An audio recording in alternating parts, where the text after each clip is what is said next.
Discuss about the skin of mammals. Actually अगर हम mammal के स्किन की बात करें तो वो हेयर्स पर मुश्तमिल होता है। बहुत सारे एपिडर्मल ग्लैंड्स मौजूद होते हैं और उसके अलावा उनकी कॉर्निफाइड एपिडर्मिस होती है। और फोर्थ नंबर पे क्या मौजूद होती है? डर्मिस मौजूद होती है। और जो डर्मिस है वो एपिडर्मिस की बनिस्बत बहुत ज़्यादा मैनी टाइम्स थिकर होती है। अच्छा, ये कॉर्निफाइड एपिडर्मिस क्या होता है? कॉर्निफाइड एपिडर्मिस वो होता है जिसमें केराटिनोसाइट्स मौजूद होते हैं, मतलब केराटिन के स्मॉलर यूनिट्स मौजूद होते हैं। उसको हम क्या कहते हैं? कॉर्निफाइड एपिडर्मिस कहते हैं। एपिडर्मिस इनकी वही स्ट्रेटिफाइड स्कैमस एपिथेलियम का बना हुआ होता है और इसके बहुत सारे लेयर्स मौजूद होते हैं और इसके अंदर रिपिड डिवीजन होती है, the rapid cell division in the deepest layer of epidermis. अच्छा, इसमें ये है कि जब एपिडर्मिस की जो अंदर वाली साइड है उसमें जो सेल्स हैं वो मल्टीप्लाई होते रहते हैं, डिवाइड होते रहते हैं, और वो जैसे ही डिवाइड होते हैं तो वो उन सेल्स को बाहर की तरफ पुश करते हैं। फॉर एग्जांपल ऐसे समझें कि ये सेल्स हैं इस साइड पे, ये क्या हो रहे हैं? डिवाइड हो रहे हैं। डिवाइड होके बाहर वाली साइड पे इस तरीके से बाहर वाली साइड पे पुश होते हैं, बाहर निकलते हैं। और उससे होता क्या है कि एक जो बाहर जैसे जैसे वो बाहर आते जाते हैं तो वो सेल डेड हो जाते हैं। और उसके अलावा वो वाटर प्रूफिंग और ग्लाइकोलिपिड, वाटर प्रूफिंग मतलब ये कि ग्लाइकोलिपिड की लेयर दे प्रोड्यूस, मतलब ग्लाइकोलिपिड बन जाता है। और उसके अलावा वो सेल डाई हो जाते हैं और become keratinized containing keratin protein. Keratinized cell make the outer skin layer called the stratum corneum. देखो, जो एपिडर्मिस है, फॉर एग्जांपल ये सेल है, उसकी ये एपिडर्मिस है, आउटर मोस्ट लेयर। तो वो आउटर मोस्ट लेयर को हम किसका नाम देते हैं? इस स्टर्नम कॉर्नियम का नाम देते हैं। ओके। अब नेक्स्ट, ये जो केराटिन होता है वो वाटर में इंसोल्यूबल होता है, तो इस वजह से ये स्ट्रेटम कॉर्नियम है ये डिहाइड्रेशन से बचाता है। और ये it act as a first line of defence against many toxic substances and the macro organism.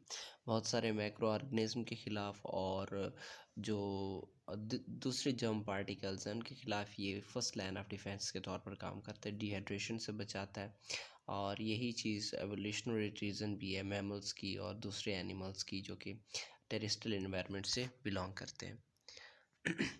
Next, epidermis की ये जो मतलब मैमल्स की जो स्किन है वो डर्मिस पर मुश्तमिल होती है और उसी डर्मिस में थिकेस्ट लेयर होती है डर्मिस। तो उसमें क्या होते हैं? ब्लड वेसल्स होते हैं, लिम्फेटिक वेसल्स होती हैं, नर्व एंडिंग्स होती हैं, हेयर फॉलिकल्स होती हैं, सेंसरी रिसेप्टर्स होती हैं, मसल्स एंड ग्लैंड्स। ये सारी की सारी चीज़ें उनके डर्मिस में मौजूद होती हैं। और special tanning process makes the leather from the dermal layer of the mammal skin. मतलब ये कि उसमें इतनी ज़्यादा थिकेस्ट होती है, इतनी मोटी होती है कि वो बनती किस वजह से कि लेदर टाइप की स्ट्रक्चर बन जाती है उनकी डर्मिस लेयर में।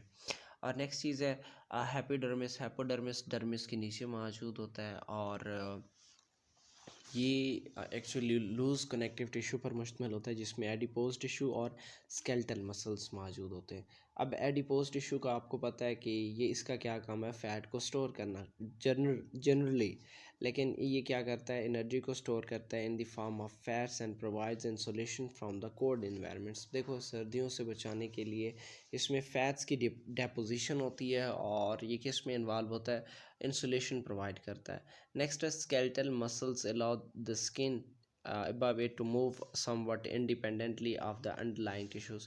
मतलब ये कि इसके चंद टिश्यूज़ जो होते हैं वो easily मूव कर सकते हैं because of the skeletal muscles, independently move कर सकते हैं वो सेल्स, वो टिश्यूज़। ठीक है। अब नेक्स्ट चीज़ है ब्लड वेसल्स। ब्लड वेसल्स कहाँ मौजूद होते हैं? हैपोडर्मिस से जो डर्मिस की तरफ जाती हैं और वो कहाँ अपसेंट होती हैं? एपिडर्मिस में। मतलब हैपोडर्मिस और डर्मिस में ब्लड वेसल्स मौजूद होती हैं और डर्मिस में एब्सेंट होती हैं।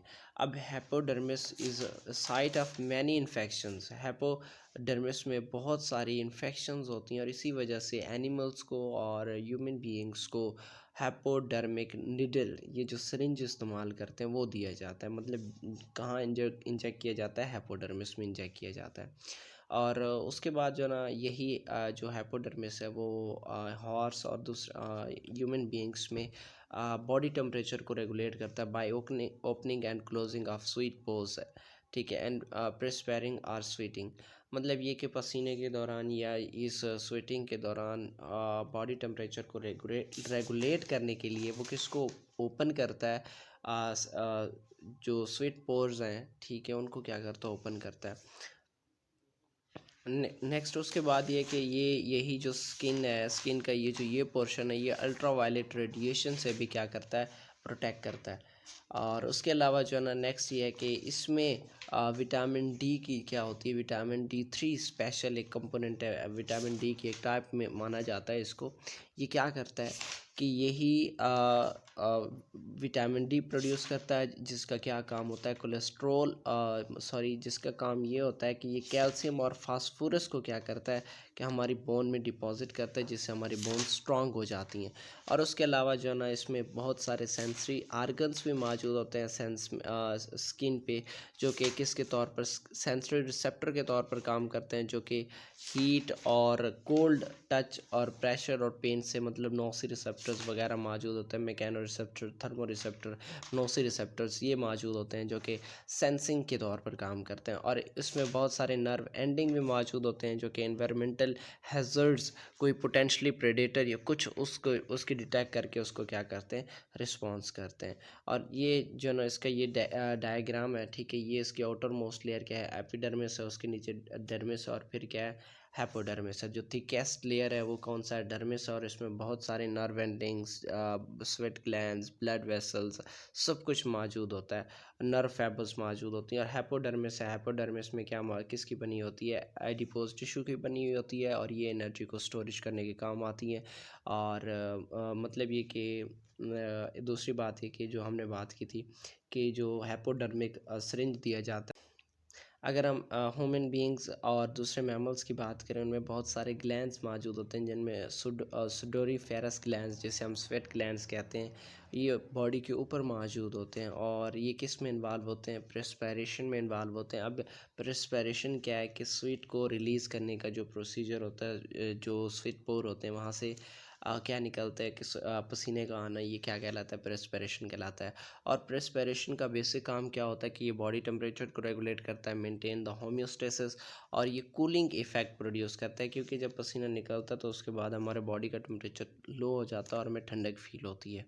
और यही जो ग्लैंड्स होते हैं वो मैमल्स में, चंद मैमल्स में फेरोमोन्स भी प्रोड्यूस करती है। अब फेरोमोन्स वो केमिकल्स हैं जो दूसरे एनिमल्स की बिहेवियर को क्या करते हैं, इफ़ेक्ट करते हैं।